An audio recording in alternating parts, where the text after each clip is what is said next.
ನನ್ನ ಕಾರ್ಯಕರ್ತರು ಏನಿದ್ರು ಈ ಬೆಂಗಳೂರು ಗ್ರಾಮಾಂತರ ಕ್ಷೇತ್ರದಲ್ಲಿ ಹಂತ ಹಂತವಾಗಿ ಶಕ್ತಿ ಏನು ಇಟ್ಕೊಂಡಿದ್ವು ನಾವು ಅವ್ರನ್ನೆಲ್ಲರನ್ನೂ ಟ್ಯಾಪ್ ಮಾಡ್ತಾ ಆಸೆ ಆಮಿಷಗಳನ್ನು ಒಡ್ಡಿ ಯಾವ ರಾಮನಗರ ಭದ್ರಕೋಟೆ ಆಗಿತ್ತು ಆ ಭದ್ರಕೋಟೆನ ಬಿಲ ಕೊರಿಲಿಕ್ಕೆ ಆ 14 ತಿಂಗಳು ನಾನು ನಿಮಗೆ ಕೊಟ್ಟಂಥ ಸರ್ಕಾರ ಮಾಡಲಿಕ್ಕೆ ಬಂದಂಥ ಒಂದು ಅತ್ಯಂತ ಕೆಟ್ಟನ ನಿರ್ಧಾರ ಏನಿದೆ, ಈ ಸೆಕ್ಯುಲರು ಜಾತ್ಯತೀತ ಉಳಿಸಬೇಕು ಅಂತ ಹೇಳಿ ದೇವೇಗೌಡರ 60 ವರ್ಷದ ಬದುಕಿದೆಯಲ್ಲ, ಬದುಕಿಗೆ ಕೊಳ್ಳಿ ಇಟ್ಟಂಥವ್ರು ನೀವು. ದೇವೇಗೌಡರ 60 ವರ್ಷದ ಸುದೀರ್ಘ ರಾಜಕಾರಣಕ್ಕೆ ಕೊಳ್ಳಿ ಇಟ್ಟವ್ರು ನೀವು, ಬೆಂಕಿ ಇಟ್ಟವರು. ಇವತ್ತು ನನ್ನ ಕಾರ್ಯಕರ್ತರಿಗೆ ಅಯ್ಯೋ ಅವರಿಗೆ ರಕ್ಷಣೆ ಇಲ್ಲ, JDS ಕಾರ್ಯಕರ್ತರು ಬನ್ನಿ ನಮ್ಮ ಬಾಗಿಲು ತೆಗೆದಿದೆ. ಗೊತ್ತಿದೆ ನನ್ನಲ್ಲೇ ದುಡಿಮೆ ಮಾಡ್ತಿದ್ದವ್ರು ಎಷ್ಟು ಜನ ಖರೀದಿ ಮಾಡಿದ್ದೀರಿ, ಇವತ್ತು ಏನು ಖರೀದಿ ಮಾಡ್ತಾ ಇದ್ದೀರಿ, ಎಲ್ಲರ ಮನೆ ಕಳಿಸ್ತಾ ಇದ್ದೀರಿ. ಗೊತ್ತಿದೆ ರಾಮನಗರದಲ್ಲಿ, ಚನ್ನಪಟ್ಟಣದಲ್ಲೂ ಏನೇನು ನಡೆಸ್ತಾ ಇದ್ದೀರಿ. ಈ ಕ್ಷೇತ್ರಗಳಲ್ಲಿ ಬೆಂಗಳೂರು ಸೌತಲ್ಲಿ ಕಾರ್ಪೊರೇಷನ್ ಅಧಿಕಾರಿಗಳ ಮೀಟಿಂಗ್ ಮಾಡಿ ಇಂತಿಂಥ ವಾರ್ಡ್ ನಿಮ್ಮ ಜವಾಬ್ದಾರಿ,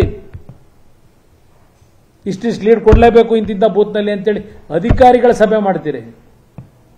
ಈ ಥರ ಅಧಿಕಾರ ದುರುಪಯೋಗ,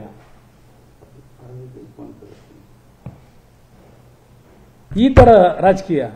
ನೀವು ನನ್ನ ಕಾರ್ಯಕರ್ತರಿಗೆ ಅಯ್ಯೋ ನಾವು ಮೊದಲೇ ನಿರೀಕ್ಷೆ ಮಾಡಿದ್ದು ಇಷ್ಟು ಬೇಗ ಆಗುತ್ತೆ ಅಂತ ನಮಗೆ ಗೊತ್ತಿರಲಿಲ್ಲ. ಏನಾಗಿದೆ ಇವತ್ತು ಮೈತ್ರಿ ನಮ್ಮ ಮತ್ತು BJP ಮೈತ್ರಿಗೆ? ನಾನು ಇರ್ತಕ್ಕಂಥ ನಮ್ಮ ಕಾರ್ಯಕರ್ತರ ಭಾವನೆಗಳನ್ನು, ಒಂದು ಮೈತ್ರಿಯ ಧರ್ಮವನ್ನು ಕಾಪಾಡ್ತಕ್ಕಂಥ ನಿಟ್ಟಿನಲ್ಲಿ ಎರಡೂ ಪಕ್ಷದ ಕಾರ್ಯಕರ್ತರಿಗೆ ನಾನು ನಿನ್ನೆ ಕೊಟ್ಟಿರ್ತಕ್ಕಂಥ ಸಂದೇಶ.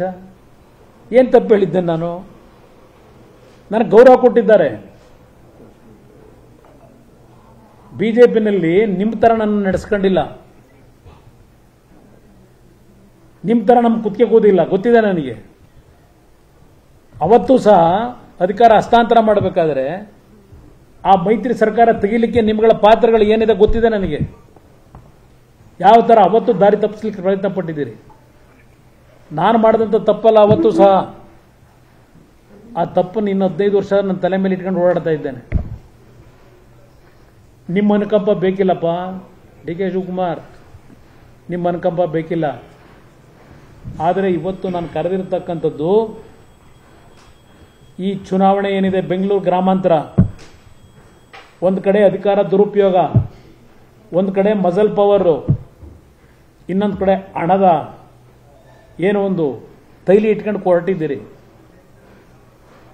ಇದರಿಂದ ಚುನಾವಣೆ ಗೆಲ್ತೀನಿ ಅಂತ ಹೇಳಿ ನಿನ್ನ ಅಧಿಕಾರಿಗಳನ್ನು ಇಟ್ಕೊಂಡು ರಾಜ್ಯದ ಅಧಿಕಾರಿಗಳಿಗೆ ಎಚ್ಚರಿಕೆ ಕೊಡ್ಲಿಕ್ಕೆ ಇವತ್ತು ಈ ಸಭೆಗೆ ಬಂದಿದ್ದೇನೆ. ನಿಮ್ಗೆ ಕರೆದಿದ್ದೇನೆ, ರಾಜ್ಯದ ಅಧಿಕಾರಿಗಳಿಗೆ ಎಚ್ಚರಿಕೆ ಕೊಡ್ಲಿಕ್ಕೆ ಬಂದಿದ್ದೇನೆ.